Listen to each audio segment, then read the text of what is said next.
The technology of spy planes of the future will travel faster than Mach 7 at hypersonic speeds. In an hour, this plane can travel anywhere in the globe, sneaking into any nation without being detected and taking off before their planes can even reach the atmosphere. This futuristic aircraft can fly twice as fast as the SR-71 Blackbird. Thus, it doesn't require a pilot. Rumor has it that in the future it will be fitted with hypersonic missiles. The fact that this top-secret project might be in flight right now is arguably the most startling aspect about it. This is the son of the enigmatic SR-72, the Blackbird. Spy aircraft have long been crucial to the collection of intelligence. Satellites continued to have benefits even when they became more practical and technologically sophisticated. They can avoid being shot down, move quickly, and be deployed far more quickly than orbiting cameras. The most well-known espionage plane is the SR-71 Blackbird, which was also among the fastest American aircraft in the Air Force when it was in service. Nevertheless, the U.S. government had a small dilemma when an older espionage plane was retired in 1998. Their spying capabilities were now separated into two categories: slower remote drones and spy satellites.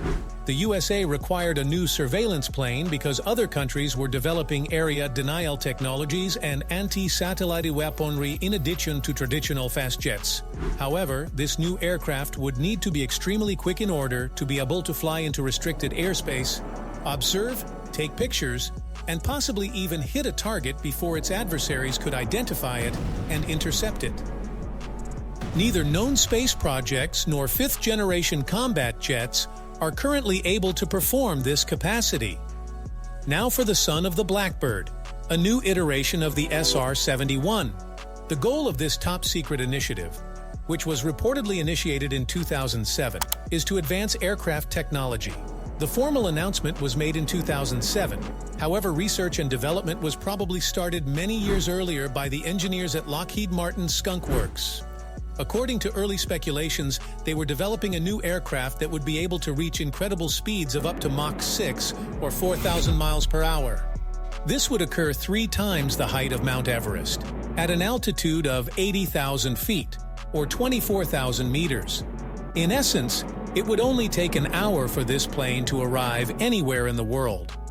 Lockheed is creating a unique hybrid rocket and jet engine to reach this amazing speed. Put more simply, a military aircraft normally reaches a Mach 2.2 speed with a turbojet engine. Developing an engine with good performance at all 3 speeds is the difficult part. By having a turbine engine at low speeds and a scramjet engine for higher speeds, the SR-72 is thought to solve this problem. Interestingly, the inlet and exhaust of both engines will be the same. The engine being developed by Lockheed and Aerojet Rocketdyne is referred to as the Turbine-Based Combined Cycle (TBCC) propulsion system. NASA has provided significant money for this research, totaling millions of dollars. Flying at this incredible speed has many difficulties. The aerodynamic heating causes significant surface temperature increases that are high enough to melt ordinary airplane materials, and the aircraft must endure this. As a result, unique fabrication of metal and ceramic composites, similar to those employed in the Space Shuttle, is required for the production of this plane. But building a structure like that has its own set of difficulties. Despite the fact that much of this study is based on the Hypersonic Technology Vehicle 2, HTV-2, which was created in 2010 for the Defense Advanced Study Projects Agency, DARPA, it may sound like science fiction. For 9 minutes, the HTV-2 was able to attain Mach 20, or almost 13,000 miles per hour. But DARPA has canceled the 3rd test of the Mach 320 UAV because they feel they have learned enough from this project to apply it to the SR-72 program. Naturally, this next iteration of the SR-72 may be utilized for weapon deployment in addition to intelligence collection and reconnaissance. It's clear from looking at the plane's specs that any design must have the capacity to launch specialized hypersonic missiles at targets. According to Bradley Land, program manager at Lockheed Martin, Hypersonic planes and missiles could breach restricted airspace and target almost any place on a continent in less than 60 minutes. In the coming decades, speed is thought to be the next big aviation innovation to counter new dangers. In the same way that stealth is transforming the battle space today, this technology would revolutionize the theater experience. Naturally, doubters are immediately pointing out that we don't currently have such weaponry. The challenge is not only in creating a missile that can withstand air resistance at such high velocities, but also in making it sufficiently adaptable for practical application. How would this missile turn, for instance, while in flight? It would consume a huge quantity of fuel and have a turning circle that was hundreds of miles big. Therefore, the SR-72 will need extensive development and its weaponry will require completely new technologies. However, there are benefits to this design that effectively mitigate many of the SR-71's shortcomings.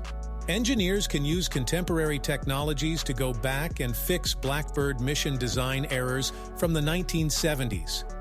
These include things like the countdown for launch that resembles the space shuttle and the fact that it took the SR-71 more than a week to return for a second flight. Furthermore, the necessity for pilots is eliminated by technological improvements. The SR-72 will fly remotely without a person present, while it will also have the possibility of carrying pilots. By exhibiting far higher acceleration and tighter spins with higher G-forces, the aircraft will finally eliminate its major flaws. Lockheed is optimistic that by 2025, this theoretical SR-72 hypersonic aircraft would be able to achieve Mach 6 for a mere $1 billion. The phrases future and under development have been used a lot in this conversation. But this aircraft might already be in flight today if its development follows a path akin to that of the original SR-71.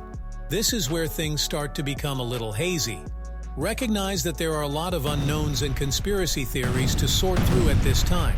In terms of the SR-72's current status, the development to date indicates that the U.S. Air Force is still debating between it and the Northrop RQ-180 drone, which has flown and has superior stealth capabilities despite not being a hypersonic aircraft and being constructed using conventional technologies that are much simpler to implement.